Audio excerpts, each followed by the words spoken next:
श्री गणेशाय नमो नमः। सरस्वती नमस्तुभ्यं वरदे कामरूपिणी विद्यारंभम करिष्यामि सिद्धिर्भवतु मे सदा। शिव शक्ति को कोटि कोटि प्रणाम।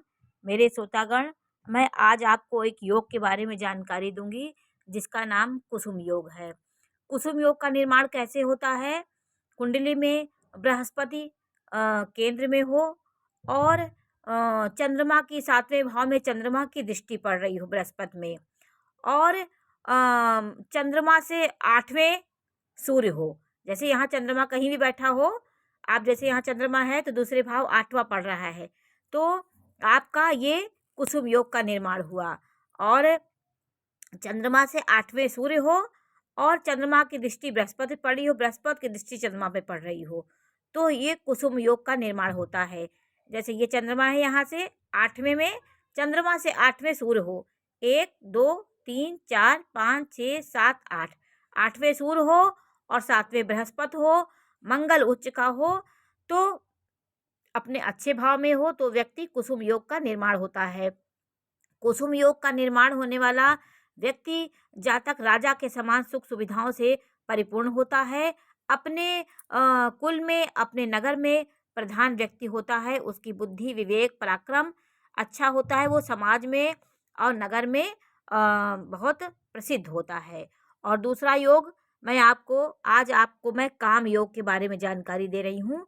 कि कामी व्यक्ति जो होता है, दिन भर वासनाओं के बारे में जो सोचता है, उसकी कैसे ग्रहों की स्थिति होती है जो वो व्यक्ति ऐसा हो जाता है।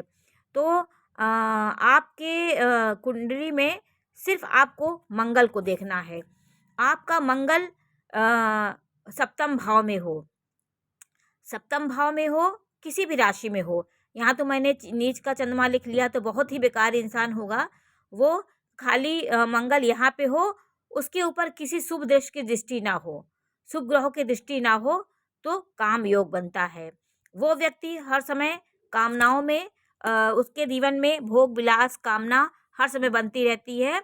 ऐश्वर्य के बारे में, कामनाओं के बारे में वो जागृत होता, क्योंकि सप्तम भाव कामनाओं का भाव होता है।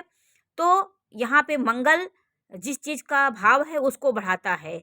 आपके काम, आपके हर चीज़ को वही बढ़ाएगा, क्योंकि ये पराक्रम है, जहाँ बैठता उस चीज़ को बढ़ाएगा। तो आपके ये भाव और शुभ ग्रहों की दृष्टि है, तो इसमें थोड़ी सी कमी भी आ जाएगी। नहीं तो आप हर समय आपके मन विपरीत लिंग के प्रति हर समय ललायित होगा। यहाँ पे मंगल हो लेकिन शुभ ग्रहों की दृष्टि हो, तो ये योग थोड़ा सा परिवर्तन हो जाता है। तो ये काम योग हुआ। और मैं आपको एक योग के और बार मैं जानकारी दे रही हूँ, वो शत्रुहंता योग है। शत्रुहंता, आपके शत्रु आपसे परास्त होंगे। ये योग कैसे बनता है?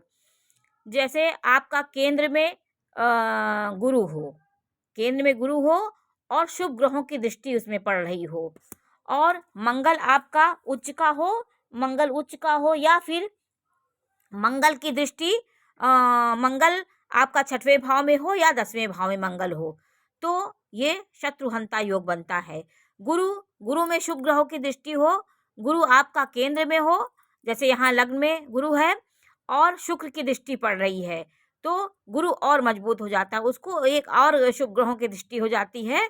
तो आपका इतना विवेक, पराक्रम, व्यक्तित्व इतना विशाल होगा कि आपके शत्रु आपका कुछ नहीं बिगाड़ सकते। और चंद्रमा भी केंद्र में हो तो आप दिमाग के भी बहुत अच्छे होंगे, आपका माइंड बहुत तेज होगा, कल्पना शक्ति बहुत होगी। और मंगल आपका 10वें भाव में या 6वें भाव में हो तो शत्रुहंता योग बनता है। तो आज मैंने आपको 3 योगों के बारे में जानकारी दी: कुसुम योग, काम योग और शत्रुहंता योग। नमस्कार।